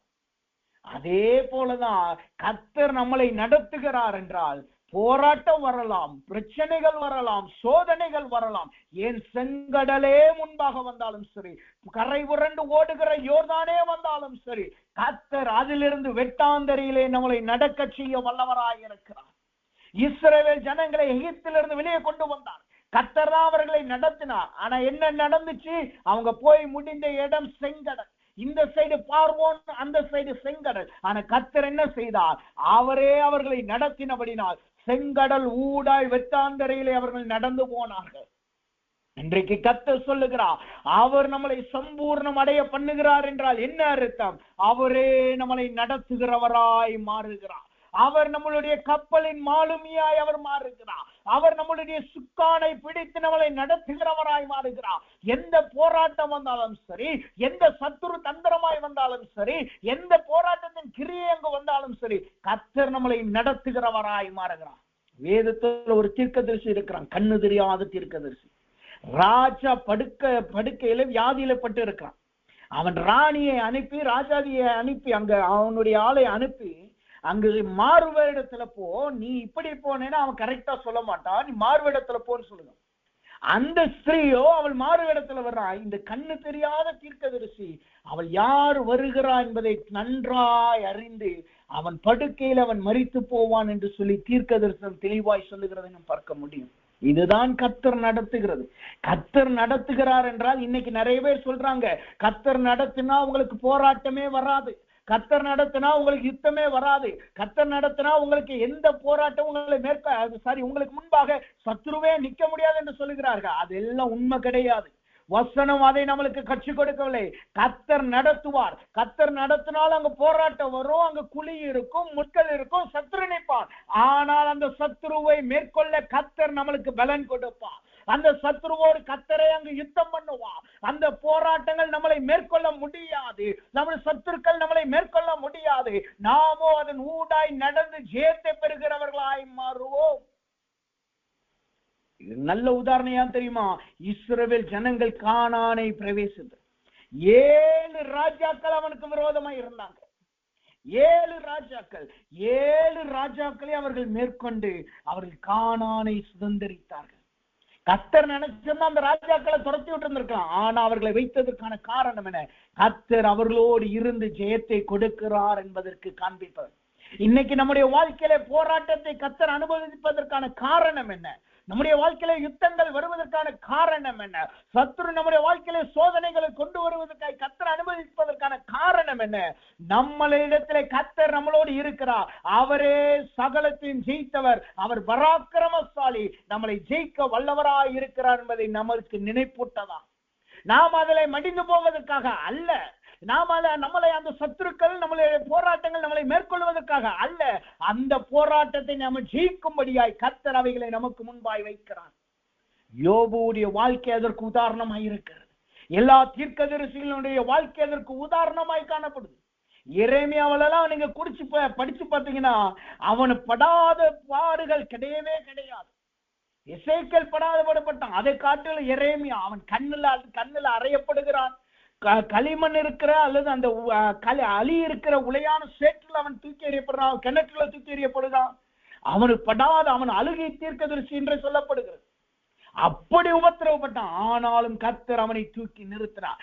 அந்த எரேமியாவின் தீர்க்கதரிசனத்தை வைத்துதான் தானியேல் ஜெபிக்கிறதை நாம் பார்க்க முடியும். அப்ப கர்த்தர் சொல்லுகிறார், இன்றைக்கு அவர் நம்மளுக்கு ஆலயத்தின் சம்பூர்ணத்தினால் நிரப்புகிறார் என்றால் என்ன அர்த்தம்? அவர் இனிமேல் உங்களை நடத்துவார். அவர் நடத்தினால் என்ன நடக்கும்? ஒரு போராட்டம் உங்களை மேற்கொள்ள முடியாது. நீங்களோ திருப்தி அடைந்தவர்களாய், உங்கள் வாழ்க்கையை குறித்து திருப்தி அடைந்தவர்களாய், உங்கள் ஜீவியத்தை குறித்து திருப்தி அடைந்தவர்களாய், எதிலும் சோர்ந்து போகாமல் மனரமியமாய் போக கர்த்தர் செய்வார். வசனம் சொல்லுகிறது, ஆலயத்தின் சம்பூர்ணத்தினால் நிரப்புகிற என்றால் நன்மையாகிய அவரே நம்மளுக்கு ஆலோசனை கொடுத்து நடத்துகிறார். அதனாலதான் வசனம் அதற்கு இணையான, அதைத்தான் புதிய ஏற்பாட்டில் என்ன சொல்லுகிறது தெரியுமா? பழைய ஏற்பாட்டில் அவர் நம்மளை நடத்துவார் இருக்கு, புதிய ஏற்பாட்டில் இன்னும் அதை விளக்கமா போட்டிருக்கு. என்ன தெரியுமா? யோவான் புஸ்தகம் 14வது அதிகாரம் 26வது வசனத்தை படிச்சு பார்த்தீங்கன்னா அந்த வசனம் தெளிவாய் சொல்லுகிறது. நாம் அநேகர் தெரிஞ்ச வசனம் தான். யோவான் 14:26 சொல்லுது, என் நாமத்தினாலே பிதா அனுப்ப போகிற பரிசுத்த ஆவியின் தேற்றரவாளனே எல்லாவற்றையும் உங்களுக்கு போதித்து நான் உங்களுக்கு சொன்ன எல்லாவற்றையும் உங்களுக்கு நினைப்பூட்டுவார். இதுதான் பழைய ஏற்பாட்டு ஏசாயா புஸ்தகம் 2வது அதிகாரத்துல போட்டிருக்குது. அவர் நம்மளுக்கு போதித்து நம்மளை நடத்துவார். அப்ப இன்றைக்கு கர்த்தர் சொல்லுகிறார், அவர் நம்மளை ஆலயத்தின் சம்பூர்ணத்தினால் நம்மளை நிரப்புகிறார்னா என்ன அர்த்தம்? அவர் இந்நாள் முதல் கொண்டு பரிசுத்த ஆவியானவரால் நீங்கள் நடத்தப்பட போகிறீர்கள். சகலத்தையும் கர்த்தர் உங்களுக்கு போதித்து நடத்த போகிறார். உங்க வேலையில என்ன சத்துரு கிரியை செய்கிறார், சத்துருவின் திட்டங்கள் என்ன, உங்கள் வேலையை உடன் வேலைக்காரர்கள், உடன் ஊழியக்காரர்கள், உடன் வேலை செய்கிறவர்கள் உங்களுக்கு நேரா என்ன சூழ்ச்சி பண்ணுகிறார்கள், அதை கர்த்தர் உங்களுக்கு விளங்க காண்பிக்க போகிறார். அந்த சூழ்ச்சியில இனிமேல் நீங்கள் மாட்ட போகிறது கிடையாது. சத்துருவின் சூழ்ச்சியா இருக்கலாம், மனிதனின் சூழ்ச்சியா இருக்கலாம், எந்த சூழ்ச்சியா இருந்தாலும் சரி அதில் நீங்கள் மாட்டிக்கொள்வது கிடையாது. ஏனென்றால் பரிசுத்த ஆவியான நிறைவினால் நீங்கள் நிறைந்து உங்களை போதித்து கர்த்தர் உங்களை நடத்துகிறார். வசனம் இப்படியாக சொல்லுகிறது. தீத்துவின் புஸ்தகம் 3வது அதிகாரம், தீத்துவின் புஸ்தகம் 3வது அதிகாரம் 7வது வசனத்தை படிச்சு பார்த்தோம்னா அந்த வார்த்தையை சொல்லுது பாருங்க. அவர் நமது இரட்சகராகிய இயேசு கிறிஸ்துவின் மூலமாய் அந்த பரிசுத்த ஆவியை நம்மேல் சம்பூர்ணமாய் பொழிந்தருளினார். இந்த தேவனால் நடத்தப்படுகிற பரிசுத்த ஆவியினால் போதித்து நடத்தப்படுற எப்படி கொடுக்கிறாராம்? அந்த பரிசுத்த ஆவியானவர் சம்பூர்ணமாய் நம்மளுக்கு கொடுக்கிறார். அப்ப நம்ம சம்பூர்ணம் அடைவோம் என்பது பொருளாதாரத்துல மாத்திரமல்ல, உலகத்தின் ஆசீர்வாதத்துல அல்ல. கர்த்தர் சொல்லுகிறபடி ஆலயத்தின் சம்பூரணம், அவரால் நடத்தப்படுகிற பரிசுத்த ஆவியானவரின் சம்பூர்ணத்தினால் நாம் நடத்தப்படும். பரிசுத்த ஆவியினரின் நிறைவு, அந்த பொழிவு நம்மளுக்கு சம்பூர்ணமாய் கொடுக்கப்பட போகிறது. நீங்கள் நடக்கும் போது அந்நிய பாஷையில பேசுவீர்கள். நீங்க நடக்கும்போது பரிசுத்த ஆவியினர் உங்களை நடத்துவார். நீங்க நடக்கும்போது வழி இதுவே என்று அவர் உங்களோடு பேசி நடத்துவார். நான் ஏற்கனவே இந்த உதாரணத்தை நான் சொல்லி இருந்திருக்கிறேன். நான் நல்ல தெரிந்த ஒரு சுவிசேஷகர் பில்லி கிரஹாம், அவருடைய வாழ்க்கையை குறித்து நம்ம படிக்கும் பொழுது அது கேள்விப்பட்ட காரியம், உண்மையாய் நடந்த சம்பவம் தான். அவர் ஒரு கூட்டத்தை முடிச்சுட்டு, ஒரு கன்வென்ஷன் முடிச்சுட்டு அவர் ரூமுக்கு போறார். அவர் கூட பத்திரிகையாளர்கள் இருக்கிறாங்க. எப்ப நீங்க பார்த்தாலும் அவர் நல்ல பெரிய பிரசங்கர மாறின பிறகு கூட பத்திரிகையாளர்கள் இருப்பாங்க. ஏன்னா அந்த தேசத்துக்கே அவர் தான் ரிவைவலை கொண்டு வந்தவர். அப்படி அவர்கள் பத்திரிகையாளர்கள் அவரோடு இருக்கிறாங்க, அவர் மனைவி இருக்கிறார். அவர் அதே நேரத்துல அவர்களோடு உடன் ஊழியக்காரர்கள் மற்றும் உதவி செய்கிறவர்கள் இருக்கிறாங்க. இவங்க எல்லாம் அந்த கூட்டத்தை முடிச்சுட்டு அவங்க அப்படியே ஹோட்டலுக்கு போறாங்க. ஹோட்டலுக்கு கடந்து போகும்போது அவருக்கு ஆயத்தம் பண்ணி இருக்கு. ஏன்னா அவர் ஒரு பெரியவர், அவருக்கு நிறைய ஆபத்துகள் இருக்கலாம், ஏதோ ஒரு காரணத்தினா அவருக்கு எல்லாமே ஆயத்தம் பண்ணப்பட்டிருக்கும். ப்ரீ பிளான் பண்ணப்பட்ட ரூமுக்கு போய் தங்கணும். அந்த இடத்துக்கு போறாரு, அந்த ரூமுக்குள்ள நுழைய போகிற நேரத்துல அவருக்கு ஒரு ஆவியின் ஏவுதல், பரிசுத்தாவின் ஏவுதல் அவருக்கு வருது. இந்த அறைக்குள் நுழையாத, நீ வேறொரு அறை ஆயத்தம் பண்ணி அந்த அறைக்கு போன்னு சொல்றாரு. உடனே அவரோடு இருக்கிற உடன் ஊழியக்காரர்கள் உதவிக்காரங்கிட்ட சொல்றாரு, நீங்க போய் எனக்கு இன்னொரு அறை ஆயத்தம் பண்ணுங்க. பரிசுத்தான சொல்றாரு, இந்த அறைக்குள் நாம நுழையக்கூடாதுன்னு சொல்றாரு. உடனே அவருடைய கூட இருந்தவங்க எதுவுமே சொல்லல. அவங்க வேறொரு இடத்தை ஆயத்தம் பண்ணாங்க, இன்னொரு அறையை ஆயத்தம் பண்ணாங்க, அந்த ரூம்ல போய் தங்கிட்டார். இந்த கூட வந்த பத்திரிகையாளருக்கு இது அங்கீகரிக்க முடியல, ஒத்துக்க முடியல. ஏன் இந்த அறைக்குள்ள போல, எதனால அவர் போல அப்படின்னு சொல்லி இவர்கள் இன்வெஸ்டிகேட் பண்ண ஆரம்பிச்சு அந்த அறைக்குள்ள போய் பார்த்திருக்காங்க. போய் பார்த்தா அவருடைய பெட்ரூம்ல அவருடைய அறை தங்குறதெல்லாம் பெரிய சூட் ரூம் மாதிரி இருக்கும், நிறைய அறைகள் இருக்கும். அதுல அவருடைய பெட்ரூம்ல அவருடைய பெட்டுக்கு அடியில ஒரு ஸ்திரீயை நிர்வாணமாய் படுக்க வைத்திருக்காரு. காரணம் என்னன்னா, அவர் உள்ள வருவாரு, உள்ள வந்து அந்த எல்லா கதவை மூடிட்டு தான் அவருடைய ஆடையை மாத்துவாரு. அந்த நேரத்துல இந்த நிர்வாணமான ஸ்திரீ வெளியில வரணும், அவரோட நிக்கிற மாதிரி பத்திரிகையாளர்கள் போட்டோ எடுத்து அவருடைய பேர் அப்படியே அங்கு கெட்டு போகணும், அவருடைய ஊழியம் தடைபட்டு போகணும். இதுதான் அங்கு செய்த ஆலோசனை. இதனாலதான் அந்த ஸ்திரீயை நிர்வாணமா இங்க வைத்திருந்திருக்காங்க, ஒளிய வைத்திருக்காங்க. இந்த பத்திரிகையாளர்கள் இதை பார்த்து அப்படியே எழுத ஆரம்பித்தார். இதை எதற்காக சொல்லுகிறேன்? இதுதான் பரிசுத்த ஆவியானவர் வழி நடத்துவார். கர்த்தரால் போதிக்கப்பட்டு நடத்துகிறது என்பது வழி இதுவே, சத்தியம் இதுவே என்று நடத்துவார். அதே நேரத்துல நமக்கு விரோதமா எந்த சூழ்ச்சி செய்தாலும், எந்த விடாய்த்தாந்துமா நாம் மாறி போவதற்கு எந்த சத்ரு நம்மளுக்கு நம்மளை சூழ்ச்சி செய்தாலும் கர்த்தர் அதிலிருந்து நம்மளை தப்புவிக்க வல்லவராயிருக்கிறார். உங்கள் சத்துருக்கள் உங்களை சூழ்ச்சி செய்தாலும், உங்கள் சத்துருக்கள் உங்களுக்கு விரோதமா எந்த ஆலோசனை பண்ணினாலும் சரி, கர்த்தர் உங்களை நடத்துகிறபடினால் நீங்களோ அந்த சூழ்ச்சியிலிருந்து தப்பிக்கப்படுவீர்கள். நீங்கள் சம்பூர்ணத்தினால் நிரப்பப்படுவீர்கள். அப்ப ஆலயத்தின் சம்பூர்ணம் என்பது கர்த்தரால் நடத்தப்படுகிறதை காட்டுது. இதுக்குத்தான் வசனம் சொல்லுது, அவர் பரிசுத்த ஆவியை சம்பூர்ணமாய் பொழிந்தார்.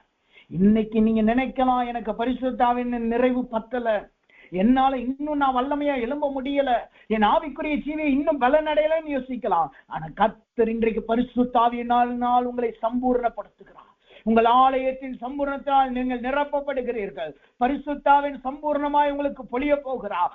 இனிமேல் சகல சத்தியத்திலும் அவர் உங்களை நடத்துவார், உங்களை போதித்து அவர் நடத்துவார்.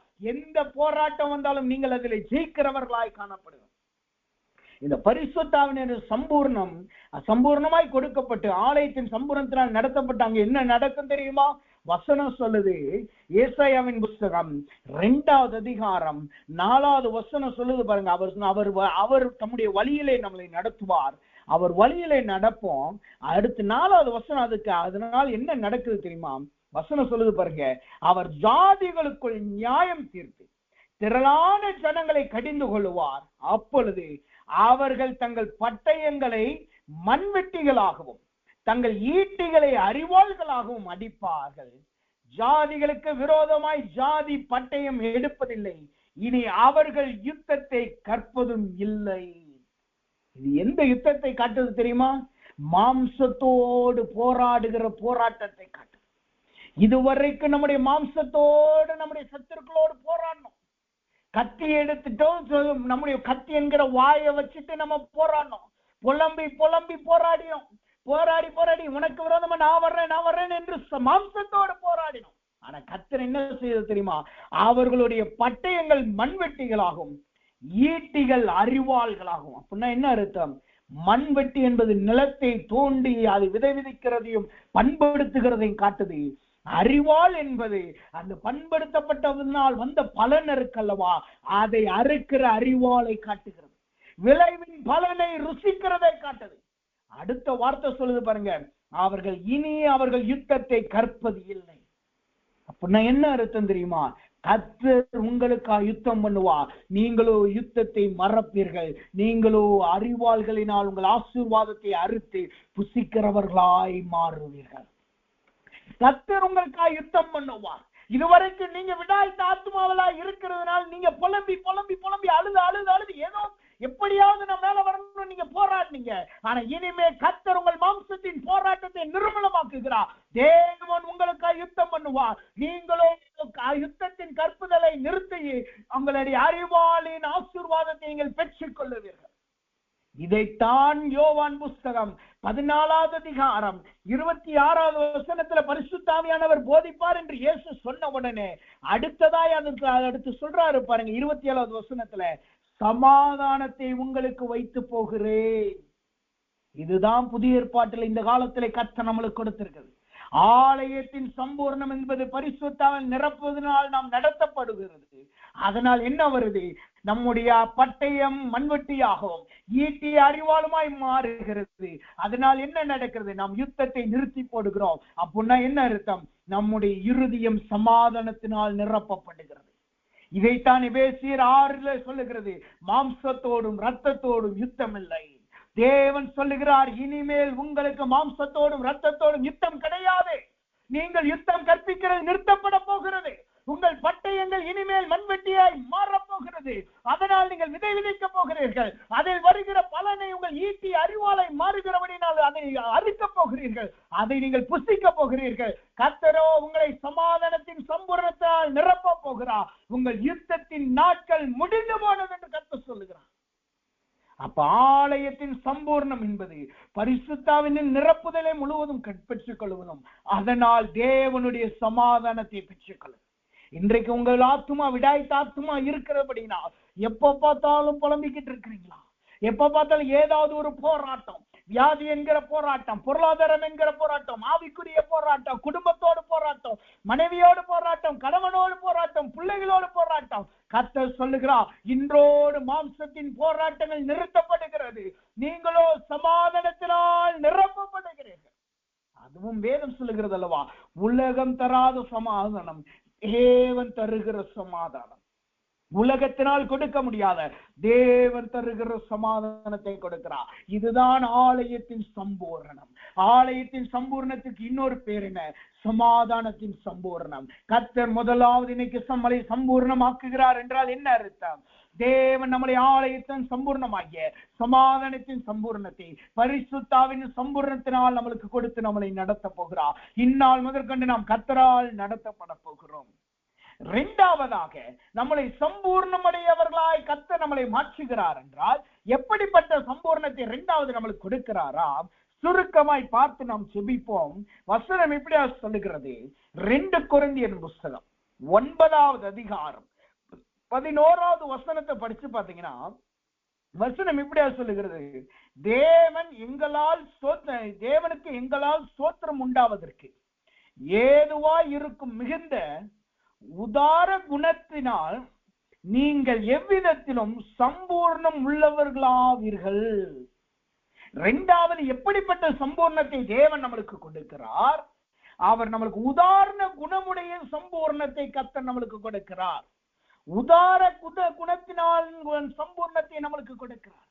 இந்த உதாரண குணம் உள்ள சம்பூர்ணம் என்ன அர்த்தம்? அது நற்கிரியைகளை செய்கிறதை காட்டுது.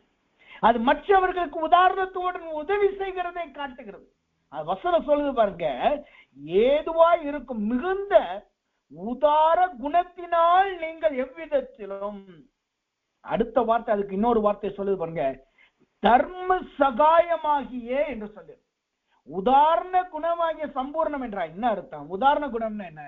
தர்ம சகாயம் பண்ணுங்க, இல்லாதவர்களுக்கு உதவி செய்கிறது, கஷ்டப்பட்டவர்களுக்கு உதவி செய்கிறது, கஷ்டப்பட்ட தேவ பிள்ளைகளுக்கு உதவி செய்கிறது, அல்லது கஷ்டப்பட்ட தேவனை அறியாத ஜனங்களுக்கு உதவி. நம்மளால் முடிந்த உதவிகளை செய்கிறோம் அல்லவா, அதுதான் அங்கு உதாரண குணத்தினால் சம்பூர்ணமாக. இதனாலதான் நான் சொன்னேன், சம்பூர்ணம் என்பது உலகத்தினால் நாம பெற்றுக் கொள்ளுகிற ஆசீர்வாதம் மாத்திரம் அல்ல. எத்தனை நாள் தான் நாம வளர்த்து கொண்டு இருப்போம்? எத்தனை நாள் தான் நம்மளுக்கு பொருளாதாரத்தை நாம் சேர்த்து வைப்போம்? எத்தனை நாள்தான் நம்மளுடைய குடும்பம் வளரணும் என்று நாம் நினைப்போம்? கர்த்தர் சொல்லுகிறார், இன்றைக்கு அவர் நம்மளை சம்பூர்ணமாக்குகிறார் என்றால் என்ன அர்த்தம்? நம்முடைய கரங்களை நீட்டி உதாரண குணத்தாய் சகாயம் பண்ணுகிற குணத்தை கர்த்தர் நம்மளுக்கு கொடுக்கிறார். சகாயம் பண்ணுகிறதுலே நாம் சம்பூர்ணம் உள்ளவர்களாய் மாறுகிறோம். இந்த சகாயம் பண்ணுகிற சம்பூர்ணத்தை ஏன் கர்த்தர் கொடுக்கிறார் தெரியுமா? வசனம் சொல்லுது பாருங்க. ஏன் இந்த உதாரண குணமுள்ள சம்பூர்ணத்தை கர்த்தர் சொல்லுகிறாராம்? 1 தீமோத்தேயின் புஸ்தகம் 6வது அதிகாரம் 17வது வசனத்தை படிச்சு பாத்தீங்கன்னா அந்த வசனம் இப்படியா சொல்லுங்க. 1 தீமோத்தேயின் புஸ்தகம் 6வது அதிகாரம் 17வது வசனம். இவ்வுலகத்திலே ஐஸ்வர்யம் உள்ளவர்கள் இருமாப்பான சிந்தை உள்ளவர்களாய் இராமல் நிலையற்ற ஐஸ்வர்யத்தின் மேல் நம்பிக்கை வைக்காமல் நாம் அனுபவிக்கிறதற்கு சகல வித நன்மைகளையும் நமக்கு சம்பூர்ணமாய் கொடுத்திருக்கிற ஜீவனுள்ள தேவன் மேல் நம்பிக்கை வைக்கவும். ஏன் நம்ம உதாரண குணத்துல சம்பூர்ணமாய் இருக்கணுமாம்? வசனம் சொல்லுது பாருங்க, நமக்கு சகல வித நன்மைகளையும் நமக்கு சம்பூர்ணமாய் கொடுத்திருக்கிற நாம பெற்றிருக்கிற எல்லா நன்மைகளும் அது பரம் ஜோதியின் பிதாவின் இடத்திலிருந்து நம்மளுக்கு கொடுக்கப்படுகிறது. பரம் ஜோதியின் இடத்திலிருந்து சகல நன்மை புறப்பட்டு வருகிறது. நாம பெற்ற நம்முடைய நன்மைகள் இருக்கல்லவா, அது சிறிதாய் இருக்கலாம், பெரிதாய் இருக்கலாம், கொஞ்சம் ஆசீர்வாதமா இருக்கலாம், அநேக ஆசீர்வாதம், எல்லாமே கர்த்தர் கொடுக்கிறது. அது நம்முடைய பலத்தினால் வந்ததல்ல, நம்முடைய ஞானத்தினால் வந்ததல்ல, அது தேவனிடத்திலிருந்து வந்தது. ஏன் தெரியுமா? உலகத்திற்குரியவன் உலகத்திற்குரிய ஆசீர்வாதத்தை கொடுக்கிறான். உலகத்திற்குரியவர்களுக்கு உலகத்தின் பிரபஞ்சத்தின் அதிபதி அவனுக்கு ஆசீர்வாதத்தை கொடுக்கிறான். அப்ப தேவனுக்குரியவர்களுக்கு தேவனுக்குரிய ஜனங்கள் பெற்றுக் கொள்கிற எல்லா நன்மை எங்க இருந்து வருது? ஜோதிகளின் பிதாவின் இடத்திலிருந்து வருகிறது. அதுதான் வசனம் சொல்லுது. உலகத்தில் இருக்கிற மனுஷன் பிசாசினாலோ அல்லது உலகத்தின் அதிபதியினால்தான் அவன் ஆசீர்வாதத்தை பெறான். ஆனா தேவனால் ரட்சிக்கப்பட்ட ஒவ்வொரு தேவ பிள்ளையா இருக்கிறோம் அல்லவா, அபிஷேகம் பெற்ற ஒவ்வொரு தேவ பிள்ளைகள் இருக்கலாம் அல்லவா, அவர்கள் எல்லாருக்கும் யார் ஆசீர்வாதத்தை கொடுக்கிறார் தெரியுமா? உலகத்தின் அதிபதி அல்ல, பரஞ்சோதியின் பிதா, ஜோதிகளின் பிதா அதை கொடுக்கிறார். இன்றைக்கு ஒரு காரியத்தை நான் சொல்ல விருப்பப்படுகிறேன். சில ஆண்டுகளுக்கு முன்பா இந்த காரியத்தை கர்த்தர் எனக்கு வெளிப்படுத்தினார். சில நாட்கள் வைத்து தொடர்ந்து ஜெபித்தேன். எதற்காக என்றால், சில போதகர்கள் ரொம்ப கஷ்டப்பட்டுக்கிட்டே இருக்கிறாங்க, சில போதகர்கள் நல்லா வளர்ந்து இருக்கிறாங்க. ஆனா எதற்காக தேவன் இப்படி செய்கிறார்? அவங்களும் நல்லா ஜெபிக்கிறாங்க, இவங்களும் நல்லா ஜெபிக்கிறாங்க, அவங்களும் மணிக்கணக்காய் ஜெபிக்கிறார்கள், இவர்களும் மணிக்கணக்காய் ஜெபிக்கிறாங்க, அவங்களும் வேதத்தை தான் போதிக்கிறாங்க, இவங்களும் வேதத்தை தான் போதிக்கிறாங்க. ஆனா காரணம் என்ன? எதற்காக அவர்களை ஆசீர்வதிக்கல, இவர்களை ஆசீர்வதிக்கிறோம்? அதுக்கு அநேக காரணங்கள் இருக்கு. ஆனா கர்த்தர் எனக்கு கற்றுக் கொடுத்த காரியம் என்ன தெரியுமா? எல்லாருமே தலைகளா இருக்க முடியாது. சிலருக்கு அந்தந்த அவர்களுடைய அழைப்பை கேட்ட ஆசீர்வாதத்தை கொடுக்கிறார், சிலருக்கு அவர்களுக்கு ஏற்ற அழைப்பின் ஆசீர்வாதம். யார உயர்ந்த நிலைமையில வச்சு உயர்ந்த நிலைமையில இருக்கிற ஜனங்களை ரட்சிக்கணும்னு கர்த்தர் நினைக்கிறாரோ அவர்களுக்கு பொருளாதார ஆசீர்வாதத்தை கொடுத்து உயர்ந்த நிலைமையில வைக்கிறார். யாருக்கு அடித்தட்ட நிலைமையில இருக்கிற கர்த்தர் அவர்களை சந்திக்கும் கர்த்தர் வைக்கிறாரோ அவர்களுக்கு அடித்தட்டு நிலைமையின் ஆசீர்வாதத்தை கர்த்தர் கொடுக்கிறார். இதுல நல்ல பணக்காரர்கள் பெரிய ஊழியக்காரர்களும் பண வசதி இல்லாதவர்கள் சிறியவர்களுக்கு அப்படி கிடையவே கிடையாது. கர்த்தருடைய பார்வையில் அது கிடையாது. கர்த்தர் ஆசீர்வாதத்தை கொடுப்பதற்கு காரணம் என்ன? ஒரு ஊழியக்காரனுக்கு ஒரு தேவ பிள்ளைக்கு ஆசீர்வாதத்தை கொடுப்பதற்கு காரணம் அதன் மூலமாய் கர்த்தருடைய நாமம் மகிமைப்படணும், அதன் மூலமா கர்த்தருக்கு அநேக ஜனங்கள் ரட்சிக்கப்படணும். யோசித்து பாருங்க, ஒரு சாதாரண ஒரு ஊழியக்காரர், அவர்கிட்ட பணம் கம்மியா இருக்கு, ஆசீர்வாதத்துல உலகத்தின் பார்வையில கம்மியா இருக்கு, ஆனா நல்ல ஜெபிக்கிறார். அவரால பெரிய உயர்ந்த அதிகாரிட்ட போய் சத்தியம் சொல்ல முடியுமா? போனால் ஏற்றுக்கொள்ள மாட்டார். அவர்களுக்கு அந்த தரிசனத்துல கர்த்தர் எந்த ஊர்ல அவர்களை வைத்திருக்கிறாரோ அந்த தரிசனத்துக்கு ஏற்ற ஆசீர்வாதத்தை கொடுத்திருக்கிறார். இது ஏற்றுக்கொள்வது கடினமா இருக்கலாம், ஆனால் இதுதான் உண்மை. ஏனென்றால் கர்த்தருடைய பார்வையில எல்லாரும் சமமா இருக்கிறோம். அவருடைய பார்வையில பெரிய ஊழியக்காரன் சின்ன ஊழியக்காரர்கள் கிடையாது, பெரிய தேவ பிள்ளைகள் சின்ன பிள்ளைகளும் கிடையாது. தேவனுடைய பார்வையில எல்லாமே ஒன்றாய் இருக்கிறோம். இதை நாம புரிஞ்சுக்கிட்டா நம்மளுடைய வாழ்க்கையில நம்முடைய நிலைமையை குறித்து நம்மளுக்கு போராட்டம் வரவே வராது. ஒரு ஆசீர்வாதத்தை குறித்ததான போராட்டம் வராது. நம்முடைய பிள்ளைகள் வழி விலகி போக மாட்டாங்க.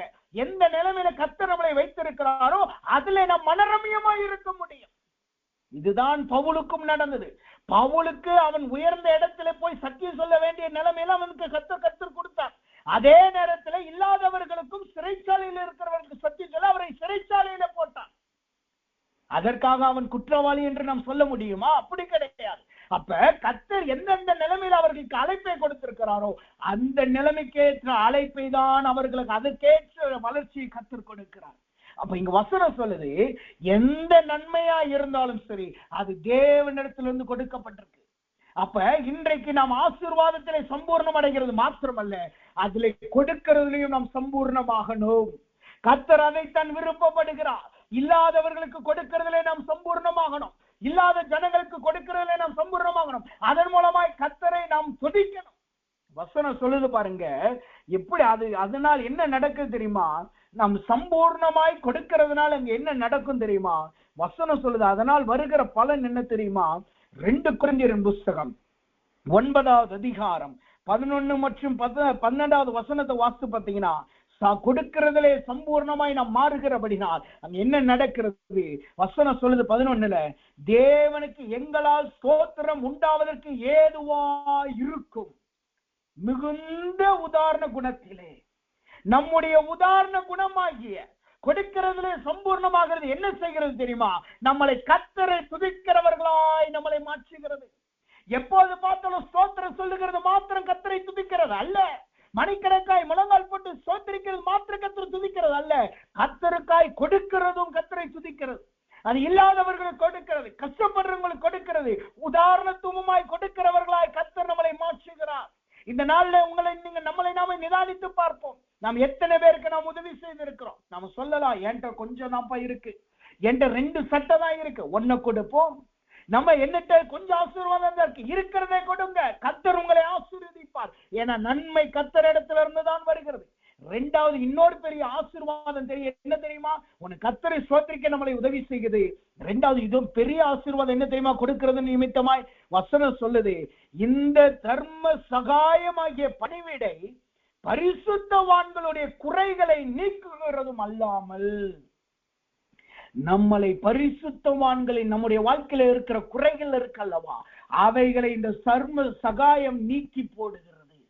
நாம் கொடுக்கிறத சம்பூர்ணமாய் மாறுகிறபடினால் அது நம்மளை நீக்கி போடுகிறது.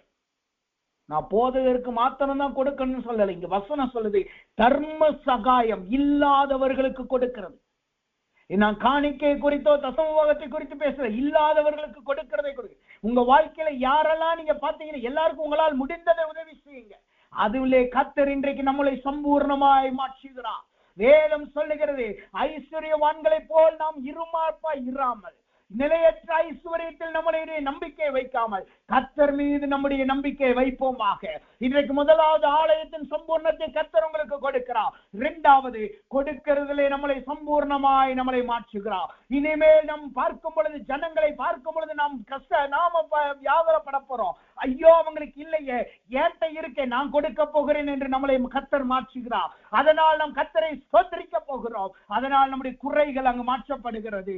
இப்பொழுது எல்லாரும் நம்முடைய கண்களை மூடுவோமாக. தேவன் இன்றைக்கு நம்மளை சம்பூர்ணமாய் மாற்றுகிறார். குறிப்பாய் கொடுக்கிறதிலே சம்பூர்ணம், கொடுக்கிறதிலே சம்பூர்ணம், இல்லாதவர்களுக்கு கொடுக்கிறதிலே சம்பூர்ணம். நம்முடைய தெருக்களிலே, நாம் நடந்து போகிற வழிகளிலே, நாம் பார்க்கிற கஷ்டப்படுறவங்களுக்கு நாம் கொடுக்கிறவர்களிலே சம்பூர்ணமாய் இருக்கணும். உங்கள்கிட்ட என்ன ஆசீர்வாதம் இருக்கு? கொஞ்சம் ஆசீர்வாதம் இருக்கா? அதுல இருந்து எடுத்து கொடுங்க.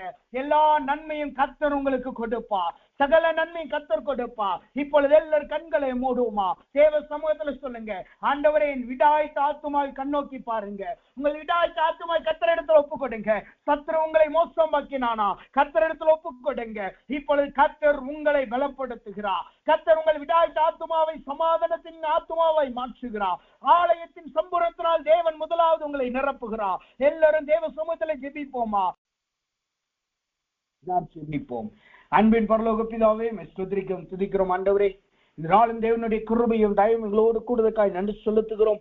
ஆண்டவரே, இன்றைக்கு சம்பூர்ணமாக படுவீர்கள் என்ற வார்த்தையை கொண்டு நீர் எங்களோடு பேசினீர். எங்களுடைய விடாய் ஆத்துமாவை இன்னைக்கு சம்பூர்ணப்படுத்துகிற அதற்காய் ஸ்தோத்திரம் கர்த்தாவே.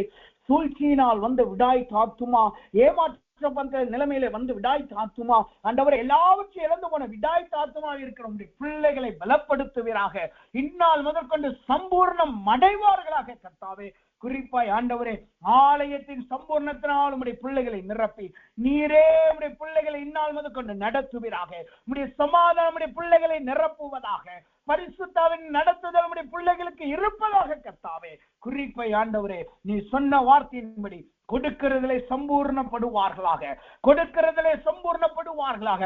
இருக்கிறதை கொடுக்கும் போது நீர் அவைகளை கண்ணோக்கி பார்ப்பீராக.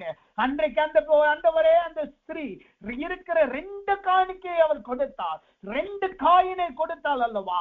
அது அவனுடைய ஜீவியத்திற்கு ஆதாரத்தை அவள் கொடுத்ததனால் அவள் போட்டதை நீ ஆசீர்வதித்தீர் அல்லவா? அதே போல உடைய பிள்ளைகள் முன்னால் முதற்கொண்டு ஆண்டவரை கொடுக்கிறதை சம்பூர்ணம் அடைவார்களாக. இதனால் இவர்கள் குறைவுகள் நீக்கப்படுவதாக.